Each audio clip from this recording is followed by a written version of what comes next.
Muy buenas tardes, amigos, muy buenas tardes. Hoy es 30 de enero y hoy vamos a tocar un tema que jamás en los 12 años que llevo dedicado a este tipo de actividades, jamás he hecho, ¿no? Con lo cual, esto me da a entender que el concepto de la espiritualidad, del crecimiento personal, es lo suficientemente amplio para que nunca se pueda llegar a conocer todo, conocer un poquito de todo. Buenas noches, Alfredo. Buenas noches, gracias ¿Qué, por invitarme. qué tal? ¿Cómo estás? Bueno, Muy yo bien. antes de nada, si me permites, yo quisiera mandar un mensaje de agradecimiento. No sé si te da o no, pero bueno, me da exactamente lo mismo. Ana Francisca García Treyes del PROACE, que ha sido la persona que nos ha puesto en contacto. Así que, Ana, no sé si escuches o no, gracias por facilitarnos el contacto de Alfredo. Alfredo, yo siempre tengo una pregunta, digamos, tipo, para las personas con las que, bueno, pues acceden a hablar conmigo, que es que me hagan una definición de ellos mismos, pero, como siempre digo lo mismo, no tanto a nivel académico, sino a nivel personal. Es decir, ¿quién eres tú? ¿Por qué y para qué estás aquí? ¿Y cuál es tu considera, cuál es tu trabajo, tu visión de vida? Bueno, sé que son tres preguntas en una, pero bueno, ya tienes la oportunidad para enrollarte lo que quieras. Muy bien, gracias, don Antonio. Mira, mi nombre es Alfredo Tucci. Yo he sido un buscador muchos años, creo que como todos, ¿no? Hasta que encuentras algo que encaja con tu perfil y con tu corazón, ¿no? Como te decía hace un momento, como trabajo he dirigido y dirijo la editorial Buda International, que es una revista de artes marciales, que es la revista más conocida a nivel mundial dentro de este tema, editada en más de 12 idiomas durante 38 años. En España se llama Cinturón Negro, es bien conocida entre el sector. También dirigí la librería argentina de Madrid, que fue una referencia en todo lo que tiene que ver con esoterismo en este país. En la editorial Leiras publicamos libros de Castaneda, tradicionales de España, de la teosofía, etcétera, etcétera, etcétera. Bien, todo esto quiere decir que el background mío estaba ligado al mundo de la espiritualidad desde el nacimiento, ¿no? Lo cierto es que todo ello, en lugar de lo que uno cabría esperar, que le haga uno muy abierto al asunto, me hizo hacerme muy cerrado al asunto. Es decir, yo era una persona que necesitaba meter los dedos en la llaga para, como el soldado romano, ¿no? Ajá. Tuve ocasión de conocer a muchísimos grandes maestros, pues, de yoga, bueno, en mi casa se reunía la gente de Yogananda. Mi padrastro era el que dirigía el grupo de Yogananda en España. ¿Qué decirte? Nosotros Por favor, publicamos... Alfredo, ¿te importaría subir un poco la voz? Sí, dirigía mi padrastro, Alberto Alves, el grupo de Yogananda en España. Es decir, siempre estuve dentro de este mundo y siempre estuve encantado de estar en él, pero mantuve siempre una disposición muy crítica, ¿no? Entre otros, publicamos a Ramiro Calle. Ramiro Calle, además lo dice en sus libros, que empezó a hacer yoga por mi madre. Uh-huh. Llegó, tocó la puerta de la editorial y entonces no había ni librería y le dijo, mira, chico, tú tienes que hacerte este libro. Perdona, una breve aclaración. Para quien no lo sepa, Ramiro Calle es todavía, afortunadamente, uno de los máximos exponentes siempre de las culturas ancestrales japonesa, yoga, meditación, etc. Digo que es una referencia obligada para muchas personas. Únicamente, permíteme esa pequeña aclaración porque muchas veces, Claro que sí. sí, Sí. A esa librería iban todos, en fin, un joven Enrique de Vicente, Fernando Sánchez Dragó, realmente era un centro de encuentro, pero no solo de esoterismo, también iban grandes autores. La única foto que hay en mi casa puesta en un portarretratos es la mía con Borges. Ah, qué maravilla. Quiero decir que Luis Rosales estaba apasionado por mi madre. Es decir, teníamos, Güero Vallejo iba por allí, Benedetti iba a tomar café todos los días a las 12. Quiero decir, tuve una ocasión una muy afortunada de tener un rico caldo cultural y, bueno, me acercó igual. Riquísimo diría yo, ¿no? Riquísimo ¿eh? diría yo. Riquísimo, ¿no? Me acercó, Contar me que Luis Rosales es un poeta acercó. increíble, ¿verdad? Pues Benedetti, bueno, pues todos, ¿no? Sí. Y bueno, pues todo eso pues me acercó a tener un contacto directo con la teosofía en cuanto se rehizo en España, al yoga con la rama de Yogananda. También fuimos editores de Sivananda, con lo cual tuve mucho contacto con ellos cuando empezaban aquí en España. En fin, todo eso, al contrario de hacerme un believer, una persona dispuesta a creerlo todo, me hizo ser una persona muy crítica y mirar todo con ojos muy críticos.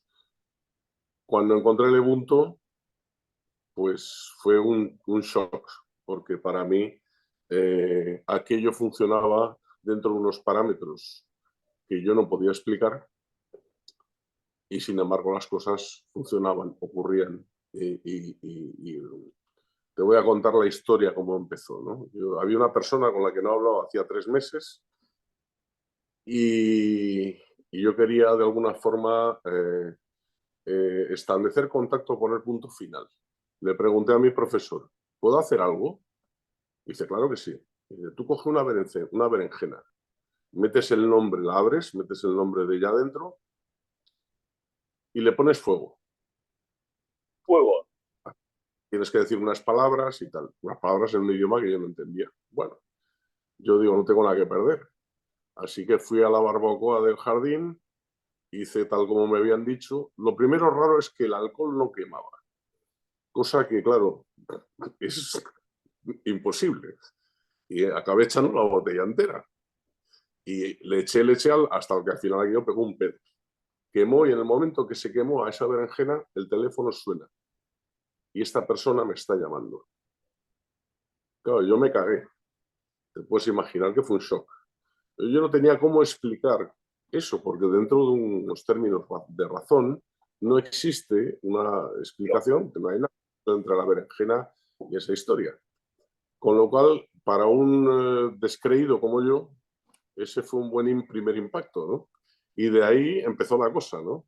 Entonces, claro, yo quise entender por qué, porque había algo que estaba ocurriendo y no encajaba dentro de mi descripción del mundo y de lo que yo consideraba razonable, ¿no? Y bueno, así empecé a estudiar. Empecé a estudiar y esta persona, él no quería enseñar, yo no quería aprender y acabamos liándola. Hicimos la primera iniciación en Europa de la antigua tradición de los Hagumon japoneses sobre su tradición sagrada del Ebunto, que quiere decir la fuerza común a todos. Lo curioso es que hoy en día incluso tú metes Ubuntu en Google y solo salen mis libros. ¿Y cómo es posible que una cultura que alcanza su máximo exponente en el siglo XIV y que probablemente tenga orígenes en el Neolítico, que tiene un idioma propio, con 3 tipos de escritura, filosofía y todas estas cosas, no se conozca nada, en absoluto, cero, en todos estos siglos, ¿no? Entonces él me explicó que ellos guardaban en secreto su conocimiento y su tradición que pasaba de maestro a alumno y de padres a hijos. Aún así, como antropólogo, me sorprendía esta posibilidad, ¿no? de que haya esta cultura se haya mantenido en secreto, ¿no? Pero así fue. Y bueno, pues me he dedicado los últimos años a estudiarla, digamos, aprender y hacer después de la iniciación, las otras segundas iniciaciones, etcétera. Y bueno, al final yo tampoco quería empezar a enseñarla y al final pues me tocó enseñarlo también, ¿no? Me nombraron Koromi, que en japonés ¿Qué se dice aporta, qué aporta esta filosofía al ser humano? Bueno, yo creo que lo que aporta lógicamente es una descripción del mundo distinta, ¿no? Cada cultura tiene una descripción del cosmos y de la existencia y del universo, ¿no? La forma en que ellos veían el mundo, dadas sus condiciones de origen, ellos vivían en la isla de Hokkaido, donde ahí los inviernos, las noches hay 50 grados bajo cero. Quiero decir que con esa situación, una isla volcánica, en fin, porque tengáis la referencia, las Olimpiadas de Sapporo se hicieron en la isla de Hokkaido, Ah, ¿vale? Por eso conocemos Hokkaido. Y bueno, pues claro, son unas condiciones muy duras. Quiero decir que esa cultura no podía permitirse ciertos lujos místicos. La otra razón es que ellos estaban sometidos a una gran presión militar, porque los Yamato, que habían invadido las islas de Japón, habían ido empujando a todas las tribus de Japón, que eran caucásicas, como nosotros. Es decir, tenían pelo, barba en el cuerpo, etcétera, ¿no? Y ellos fueron empujados hacia el norte. Esta cultura se hizo del aluvión de estas tribus, que se reúnen en torno a 4 aldeas: Kawa, Tayo, Yabu y Tayo, Yawa, buenísimo. Kawazuki No, no lo y vamos a Yama, llamar. Yama, Yamazuki, Yamazuki Toko. Bien, estas 4 aldeas, digamos, cada una con sus peculiaridades, comparten una cultura común, un idioma común, con sus pequeños cambios de dialectos, pero es un idioma que no tiene nada que ver con el japonés, pero absolutamente nada. Es decir, los japoneses oyen hablar Shizengo y no entienden nada, ¿no? Con lo cual se mantienen de alguna manera conservando su espíritu, ¿no? O sea, se mantienen conservando sus ancestros, todas sus cosas. Exacto, exacto. Pero tú imagínate, es como si de repente hoy se levanta un día alguien aquí en tu casa y aparece un tío calvo, ¿eh? Y te dice: yo soy un sacerdote egipcio, conozco toda la cultura nuestra. No solo sé leer los jeroglíficos, sino que sé hacer los sonidos que significaban las palabras, cosa que nosotros no sabemos. Nosotros conocemos el significado, pero no los sonidos, no las canciones, no los bailes, no los encantamientos, ¿eh? Todo esto lo tienen ellos, lo han conservado. Es como una piedra roseta de las culturas antiguas. ¿Cuál es su función hoy en día? Yo creo que hay un gran resurgir de todas estas culturas pre-monoteístas, ¿no? Precristianas, que tenían una visión distinta del universo, mucho más pegada a la naturaleza, ¿eh? Y que da condiciones de interactuar con la vida con unos ojos distintos, ¿no? Es decir, no existe la idea del pecado, no existe la idea, hay otros conceptos. Para los Shizen o los Hagumō, como se llamaban en su idioma, Shizen los llaman los japoneses. Shizen quiere decir los naturales, ¿no? Eh, para ellos el universo es todo una amalgama de energías y tensiones. Es un montón de átomos vibrando que tienen parte de ellos una coherencia, una condensación que llaman el mundo material y otros que son pura energía que llaman el mundo espiritual. Dice que nosotros participamos de los dos mundos. Somos en parte espíritus y en parte materia. Entonces ellos se dedicaron a estudiar cómo funcionaba esa relación y qué implicaciones tenía. Vieron que el universo estaba dividido en 9 fractales. Estos 9 fractales ellos lo llamaron Tengu. Tengu quiere decir perros de Dios. Perros en el sentido de que son fieles a la divinidad. Es decir, que son energías eternas que ni evolucionan ni involucionan. Estos Tengu se relacionan, estos fractales entre ellos, estableciendo dentro de esos órdenes tipos de relaciones precondicionados, ¿no? Y estas relaciones generan situaciones y acontecimientos en la vida que ellos llamaron Oni. Oni en japonés quiere decir demonio. pero realmente hablamos más bien de... Sí. Está colgado algo por ahí. No, ya está, ya está parado. Bien. Entonces, bueno, es una cultura riquísima, es un shock, porque ya te digo, es como si un sacerdote maya empieza a explicarnos hoy en día todo lo de su cultura, ¿no? Es algo extraordinario, ¿no? Y que se haya conservado hasta hoy en día es algo excepcional. Alfredo, el título de esta charla es Espiritualidad y Chamanismo. Es decir, yo siempre, el chamanismo viene a recoger todos los amplios conceptos del universo, ¿no? Es decir, un chamán que creo que proviene de Siberia, si no mal recuerdo, corrígeme si me equivoco. Vienen de Siberia, ¿no? Entonces, digamos, chamanismo puede ser espiritualidad, es decir, ¿está íntimamente relacionado el chamanismo con la espiritualidad? Muy bien, tenemos ahí primero que decir dos cosas. Probablemente, espero que los espíritus de Lebuntó, de los antiguos, no me cuelguen de los pulgares por haber usado la palabra, ¿no? Porque realmente yo me encontré ante algo completamente desconocido y no sabía cómo presentarlo al mundo, ¿no? Y entonces, bueno, lo más cercano que se me ocurrió fue chamanismo, ¿no?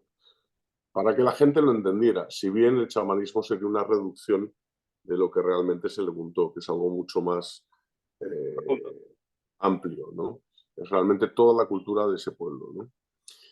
Respondiendo a tu pregunta, ahí tenemos que definir espiritualidad, ¿no? ¿Perdón?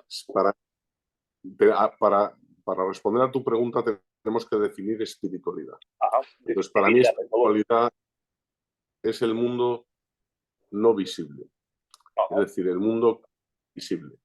Desde esa perspectiva, por supuesto, es decir, todo chamanismo cuenta con las energías invisibles, es sobre lo que trabaja principalmente, ¿no? Si bien te digo que llamar chamanismo Lebuntó es hacer corta la cuerda, ¿no? Tiene una parte efectivamente de medicina espiritual, por llamarla así, ¿no? Que es con lo que se identifica el chamanismo. También tiene una parte de medicina física, biológica, tiene una parte de hierbas, de preparaciones de hierbas que llaman furó, tienen una parte de filosofía que llaman fuzú, una parte de psicología que llaman nemboga, pero son términos que tampoco encajan. Por ejemplo, para ellos la filosofía no tiene nada que ver con la forma en que nosotros vemos la filosofía. Para nosotros la filosofía es estudiar lo que pensó Emmanuel Kant, Marx, es decir, estudiamos lo que pensaba alguien. Para ellos no, ellos tenían lo que intentaban los oitá, los viejos, que eran los que enseñaban el Juzú, lo que trataban es de darte herramientas para que tú interpretaras el mundo. No te decían cómo interpretarlo, ¿no? Te explicaban cómo el mundo era dúplice, engañoso, y cómo se manifestaba en múltiples formas. Y tú tenías que tener herramientas para leer a las gentes, las situaciones, las personas, ¿no? Entonces ellos te daban las herramientas, pero la lectura era cosa tuya. Un Shizen nunca dice, usted tiene que hacer esto, nunca da consejos, porque ellos consideraban que era intervenir en el destino de la otra persona. Entonces se guardaba siempre una impecabilidad absoluta en ese tema, ¿no? Ellos nos veían como que éramos espíritus que estábamos viviendo una vida material. Cada uno tenía su propio destino y participaba del destino del grupo, en este caso, con los propios Shizen, ¿no? Con los propios Hagumo. O sea, entonces, yo, por ejemplo, estoy viendo ahora, recopilando alguna información que veo por ahí de ciertas tradiciones, digamos, algunas tradiciones espirituales ya pasadas, ¿no? Es decir, la maya, la inca, la guaraní, la azteca, y veo que existe una gran similitud entre ellas, ¿no? Es decir, el contacto con la naturaleza, por ejemplo, el contacto con las hierbas, la sanación un poco esta que estás comentando, y la verdad es que me sorprende también o sea, veo que existe mucha similitud, ¿no? Entre ellos, ¿no? Entonces me complace enormemente que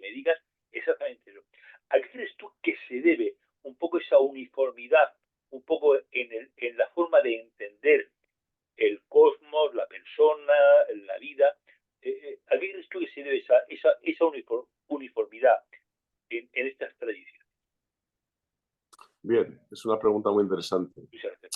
Como luego también, porque siempre hay la lucha entre los historiadores si todo es resultado del contacto o de la transmisión, de la aculturación, o si surgen espontáneamente las informaciones, Perdona, ¿no? me he dejado también los habitantes de la isla de Pascua, también, que también funcionan un poco en la misma línea, sí. Perdona. Bien, los sistemas de respuesta para eso. Para ellos, Karasu Tengu se manifestó a todos los pueblos. Karasu Tengu es un Tengu que es medio hombre, medio cuervo, ¿vale? Es el más humano de todos los Tengu. Y él es el comunicador entre mundos. Si queremos, podemos encontrar hasta una cierta conexión con la idea de Prometeo, el que da el fuego a los hombres, el espíritu del cuervo que aparece en los celtas, el espíritu del cuervo que está en los indios americanos. Siempre aparece esa figura, esa imagen como el portador del inframundo, el portador de las informaciones, hasta hoy en día. Si vemos Juego de Tronos, unos se comunican con otros con cuervos, ¿no? Es decir, es una especie de símbolo que ha Ajá. transgredido los siglos, ¿no? Entonces, Karasu Tengu, dicen los Shisen, que se manifestó a todas las culturas y que cada una lo entendió de acuerdo a sus peculiaridades. Ajá. Entonces ellos hablaban de que hay una parte que es revelación, cuando Karasu se manifiesta a los hombres, y a partir de ese momento Karasu ya no se manifiesta directamente, sino a través de ellos. Es decir, ellos manifiestan el espíritu de Karasu y siguen enseñando a otros. Dicen que es así como ellos accedieron a informaciones que son muy chocantes y sorprendentes y que solo las hemos constatado en el siglo XXI. Ellos tenían informaciones sobre la relación de las energías que realmente sin la física cuántica serían imposibles de comprender, ¿no? Y claro, ellos no hablaban de física cuántica, pero sus cálculos matemáticos, el sujutsu, los cálculos que hacían y todo, eran de una extraordinaria complejidad, ¿no? Entonces esto solo es posible seguramente porque hay una intervención, digamos, de algo. No sé si hay esta parte de revelación. Hay quien dice, no, serán extraterrestres. Yo no lo sé, sinceramente. No soy muy... A mí me da igual. A mí lo que me importa es que funcione. Yo soy muy pragmático, ¿no? Es decir, el origen no te sabría decir. Hay algunos estudiosos del Ubuntu o Shizen que fueron a Estados Unidos. Ellos sí hablaban de esa transmisión, digamos, de seres celestiales que podían ser extraterrestres. Yo, pues, ya te digo que tengo mis dudas al respecto, pero es cierto que hay algo común en las culturas antiguas, ¿no? Eh, Hay algo que te encuentras incluso en los términos, ¿no? Tengri, el chamanismo siberiano, ¿no? Hablan de Tengri, algo muy parecido a Tengu, ¿no? El caso es que esto influyó mucho en la cultura japonesa. Incluso hoy en día aparece ese sustrato de los shizen, de su cultura, como algo oculto. Incluso en la película esta que hizo Keanu Reeves hace poco, hace unos años, que eran los 12, los samuráis, ¿cómo se llamaba? 48 Ronin. Los samuráis. Los 48 Ronin, me parece ahora sí. Una que hizo Keanu Reeves, que él iba a la floresta, que le habían enseñado unos hombres cuervo, que vivían entre bambús. Y aparece la imagen de estos seres como con pico, ¿no? Incluso en nuestra cultura, en el medioevo, hay parte de cuando llegan las pestes, aparecen los doctores con esos picos, como para no contagiarse, ¿no? Es decir, está en el aire, es un sustrato que está ahí. ¿Eh? Desde luego, Caraso es el más humano de todos los Tengus, sin duda. Muy bien. Bueno, ahora, ¿cuál es un poco eh, los chamanes? Los chamanes son los fieles recogedores de todo este tipo de culturas. O sea, los chamanes han recopilado todo este tipo de culturas porque da igual un poco, y también no solo los chamanes, ¿no? Porque nos olvidamos muchas veces, hablamos de los chamanes, pero también no hablamos del equivalente a los chamanes en la África subsahariana. Cuéntame un poco de esto, si lo puedes. Sí, todas las culturas antiguas. Claro, nosotros tenemos que tener en cuenta que nuestra cultura procede de los romanos y de los griegos, ¿no? Claro, ellos fueron mm, suplantados o sobreactuados con el cristianismo. De tal forma que lo que procede también del judaísmo, como todos sabemos, con lo cual lo que nosotros hemos recibido es una mezcla, una interacción de las dos culturas, de la cultura clásica griega y romana, eh, y por lo tanto todos sus mitos, que ellos sí están más ligados con los que son las culturas antiguas. Es decir, la mitología romana me da siempre pie a hacer comparativas con la mitología de los Hagumó. O sea, ahí sí encuentras concomitancias. No las encuentras con el cristianismo, porque obviamente la idea de un solo Dios y toda la formulación del judaísmo y el cristianismo y el islam no tienen nada que ver. Pero los que de verdad saben dentro de esas religiones sí entran en conexión con lo que nosotros conocemos. Lo digo por haber hablado con sacerdotes que han trabajado el tema del exorcismo, o lo digo con rabinos que de verdad conocen la Kabbalah, ¿no? Entonces, esta gente sí habla mi idioma, es decir, con ellos sí nos entendemos. ¿Eh? También con los sacerdotes africanos, por ejemplo, del IFA, del candomblé, yo tengo muchos amigos, uno de ellos es el máximo representante del IFA en Europa y sus espíritus le pidieron que se juntara conmigo, que viniera a hablar conmigo. Entonces él de vez en cuando aparece por mi casa, traemos a los espíritus para que hablen con él, porque él quiere consultar a mis espíritus sobre sus cosas, porque los suyos le han dicho, no, tienes que acercarte a esta persona, ¿no? Entonces ahí sí he hablado mucho, de hecho uno de mis libros está introducido por un sacerdote de Ifá ¿Qué es y IFA? ¿perdona? ¿Qué es IFA? El Ifá es el origen de todas las religiones del África negra. Ajá. Es decir, el candomblé, la umbanda, eh, el vudú, todo tiene origen en el Ifá. Y el Ifá probablemente tuvo origen en Egipto y se organizó, estructuró en Nigeria. Es un poco el punto originario de todos estos conocimientos. Luego se mezclaron con el cristianismo en Brasil, con la Umbanda, por ejemplo, como ellos no dejaban cultuar sus dioses, pues buscaron los paralelos con... No, no, esta es una estatua de San Jorge, estamos adorando a San Jorge. Pero claro, Ya, vale. era, Sí, era un sincretismo que habían es un hecho. equivalente. Sí. Sí. Y esto pasó con las culturas en Cuba también, ¿no? En Cuba hay mucho. Entonces, ellos sí hablan nuestro idioma, lo que pasa es que son culturas muy distintas, más primitivas. Ellos hacen sacrificios de animales, por ejemplo, es algo que nosotros no hacemos, ¿no? No es necesario, no es necesario esa parte más primitiva. Yo los respeto, por supuesto, sus conocimientos, sus creencias, son gente también muy fuerte. En China también existe una parte de digamos, de brujería china muy fuerte. En Tíbet también. ¿Os acordáis la película cuando habla la vida del Dalai Lama? Que se le manifiesta un espíritu y dice, tienes que irte ya porque vienen a por ti. Tienes que huir esta noche. Y el Dalai Lama sale por patas. Es un hombre que está manifestado. Es un hombre que manifiesta una entidad, ¿no? Entonces, los tibetanos también tienen concomitancia con, por lo que yo he conocido, con nuestra tradición, ¿no? Ellos también hablan de Oni, de alguna manera, como de los demonios, ¿no? Si os acordáis, la cultura tibetana tiene muchos demonios y demás, ¿no? Sí, sí. Pero claro, yendo más allá de ello, te das cuenta que tienen un conocimiento de esa parte más oculta que nunca se transmite. Como en el caso del cristianismo, tampoco los sacerdotes exorcistas hablan de según qué cosas, ¿no?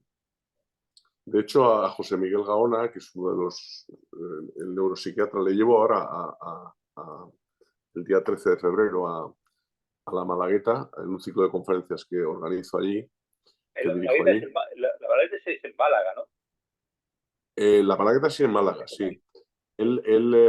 José Miguel Gaona, que bueno, es el que sale en Cuarto Milenio, es un neuropsiquiatra Forense, hispano-norteamericano, es forense una persona también. muy inteligente.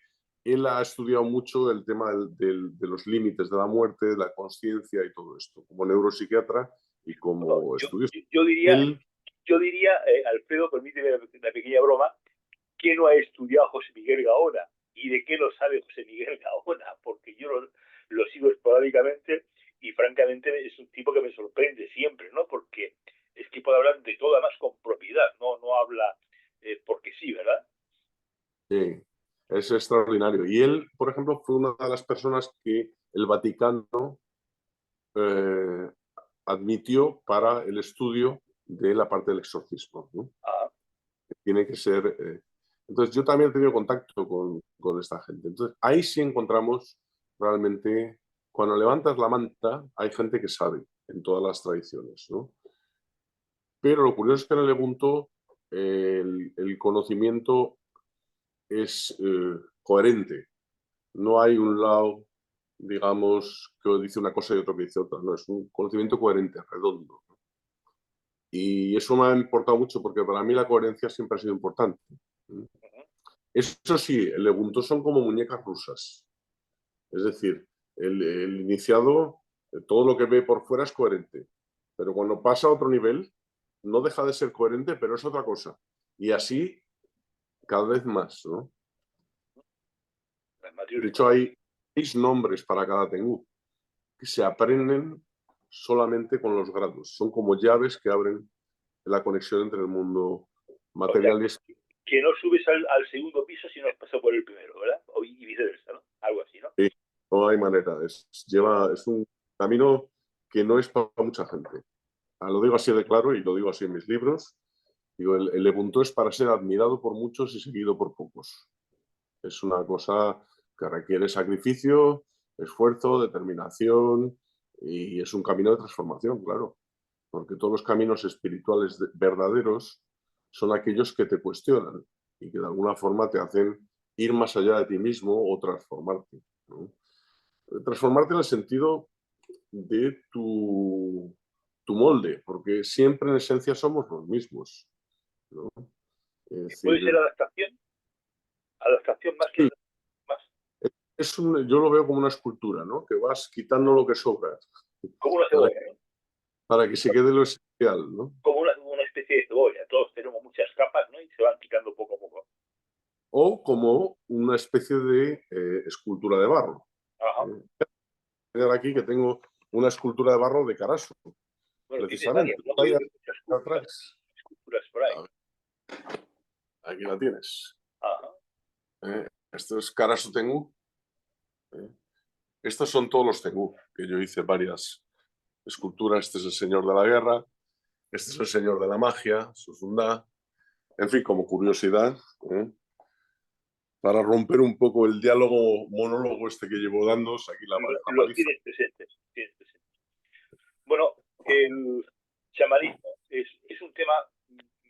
¿Tú crees que puede ser un gran desconocido el chamanismo? Bueno, yo creo que hoy en día hay muchas formas de chamanismo que se están dando a conocer, ¿no? Ajá. Una característica del chamanismo Shizen es que no utiliza drogas. ¿Perdón? Que no utiliza drogas. Ajá.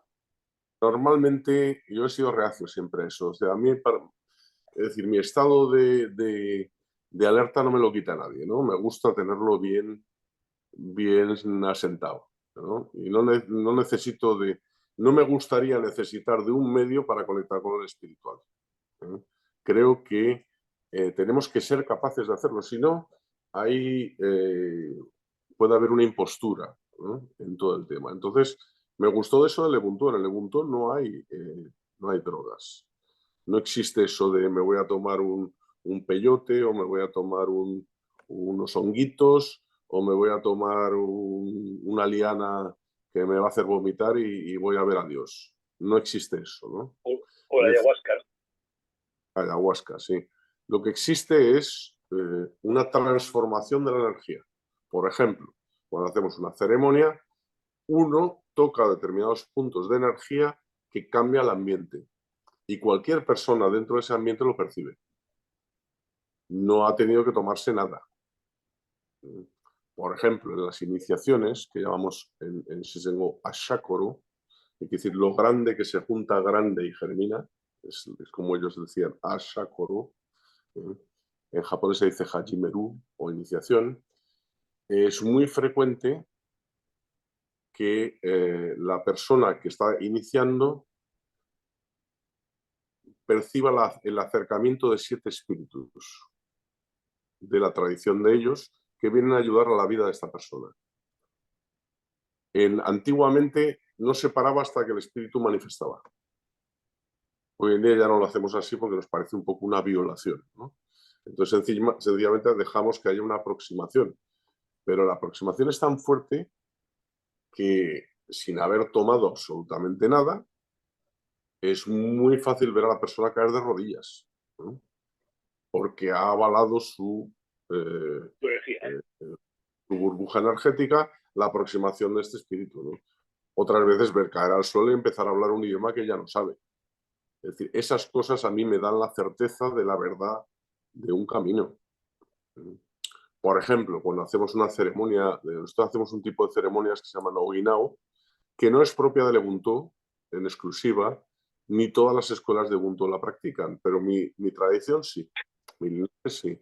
Y es una ceremonia en la que traemos espíritus para que manifiesten, espíritus de la tradición de ellos, para que hablen con la gente, ¿no? Yo nunca le digo a mis alumnos a quién voy a traer. Se lo digo a lo mejor a mi mujer o a mi ayudante en ese momento, pero nadie más sabe si yo voy a traer un guerrero, o voy a traer un chamán, o voy a traer un hombre o una mujer. Solo ellos saben. Sin embargo, cuando los llamo, los que vienen son esos espíritus, no otros. Con lo cual, eso es una certeza de que aquella manipulación de energía y tensión que estamos haciendo es correcta dentro de unos carriles específicos, ¿no? Si no es algo que, bueno, aquí, oye, venga, oh, espíritus, no sé qué, no. Es algo específico dentro de energías y tensiones, porque tú lo que haces es alterar dentro de los cuadrantes específicos de lo que es la energía de pongamos por caso, un chamán, un guerrero o un agricultor, ¿no? Y tú llamas con la simbología, con las palabras, con las oraciones específicas para que sea eso lo que se aproxime y no otra cosa. Quiero decir con ello que hay una objetividad, no hay una predisposición, porque si yo le digo, voy a traer un chamán que va a caminar contigo, no, ya estoy predisponiendo a la persona. Entonces, eso no es interesante. En el Ubuntu tendemos a ser poco místicos y muy pragmáticos. Y a no calificar como buenos o malos a los espíritus, ni a santificarlos. Los espíritus son personas que se han muerto. Pueden ser buenas o malas. Pueden ser de un tipo o de otro, ¿no? Y todos tienen su función. Nosotros no la juzgamos. Lo que pensamos es que a un tigre le tienes que dar de comer carne y a un bebé leche. Mal estará si al bebé le pones carne y al tigre leche. Es decir, hay que hablar con cada cosa dentro de lo que es. Te pongo por caso, los espíritus de asesinos. Oye, son espíritus que son muy útiles. Cuando tú estás en una situación de peligro en la calle y te van a robar, yo no quiero a Mahatma Gandhi a mi lado. Quiero a alguien que esté en la cuerda del tipo que se me va a agredir, que es tan violento o más que él. Es decir, tú no puedes prejuzgar, sencillamente ese espíritu está, lógicamente, denso, en una vibración baja, porque ha tenido una vida muy espesa, pero su trabajo para protegerme a mí es su forma de salir de su estancamiento. Y si yo le encargo esa protección, le estoy dando ocasión de que salga de su infierno, que trabaje para evolucionar, para trascender su situación. Entonces, de alguna manera, el no juzgar en el mundo espiritual es muy interesante porque te permite transitar en cualquier situación o en cualquier grado. Puedes hablar con espíritus iluminados, nosotros llamamos Hikarushin, o espíritus de luz, que son los que están al cargo de todo el grupo. Eso hay que tenerlo bien claro. El mundo espiritual, sea cual sea la tradición que estudiemos, las de Kardec, el Allan Kardec, el kardecismo, el espiritismo, etcétera, siempre hablan lo mismo. Hay una jerarquía. Los avatares en la tradición hindú, etcétera, ¿no? Estás hablando, pero no se te oye. No, no, es que he quitado un momento el audio. Lo que estaba diciendo, lo de las jerarquías que estás diciendo, los ángeles también tienen su propia jerarquía, ¿no? Es decir, que todos tienen, o sea, que todo está jerarquizado, ¿no? Por lo que estoy viendo. Efectivamente, igual que en la Tierra. O sea, en la Tierra lo mismo. No hay diferencias. Si tomas como medida la inteligencia, hay jerarquías. Si tomas como medida la belleza, hay jerarquías. Si tomas como medida el dinero, Bill Gates está arriba, ¿no? O sea, Sí, por es ejemplo. así. La jerarquía es el orden natural de las cosas, ¿no? Dentro del mundo espiritual, pues también existe esa jerarquía, ¿no? Y las jerarquías están muy marcadas, especialmente dentro de la tradición de los Shizen, porque ellos son japoneses y vivían con 50 grados bajo cero, o sea que eran más bien organizados, ¿no? Porque tenían que sobrevivir a todo eso, ¿no? Y a la presión de un pueblo que era mucho más en número, que eran los Yamato, que al final acabaron conquistando las aldeas. Pero antes de eso ellos ya se habían infiltrado entre los japoneses y acabaron en estadios de poder dentro de ellos, banqueros, gente de... porque manejaban un discurso y una forma de usar las energías que les daba ventaja sobre los demás. Bueno, entonces, Alfredo, tú vas a hablar de todo esto en el foro ACE de Torremolinos en el mes de marzo. En el mes de marzo, ¿no? Este es un poco el tema de lo que vas a comentar en el foro ACE y para las personas que vayan, ¿no? Así es, eso ya me parece que fueron 3 años ya, 3 años. Yo decidí que me tocaba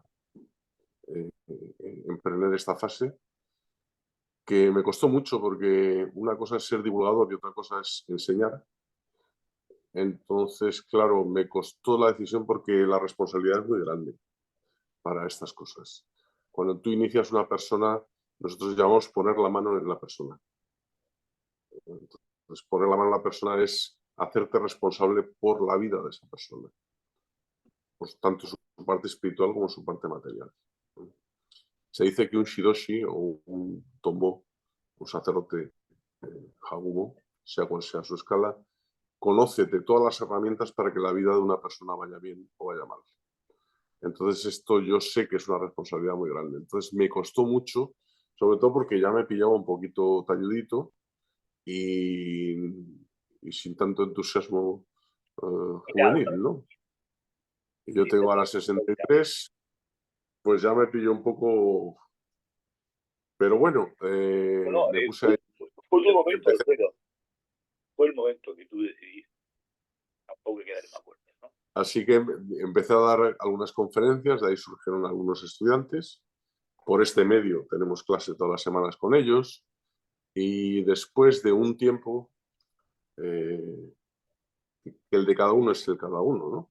Ellos son invitados y deciden o no hacer iniciación, con lo cual ya empiezan a pasar de la teoría a la práctica, ¿no?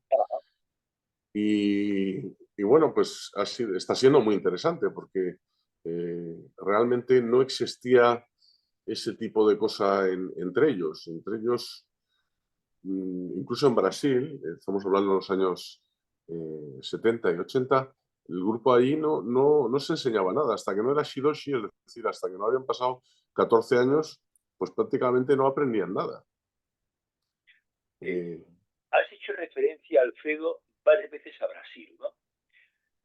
A mí, francamente, me sorprende el nivel que existe allí de crecimiento y de interés por este tipo de cuestiones, ¿no?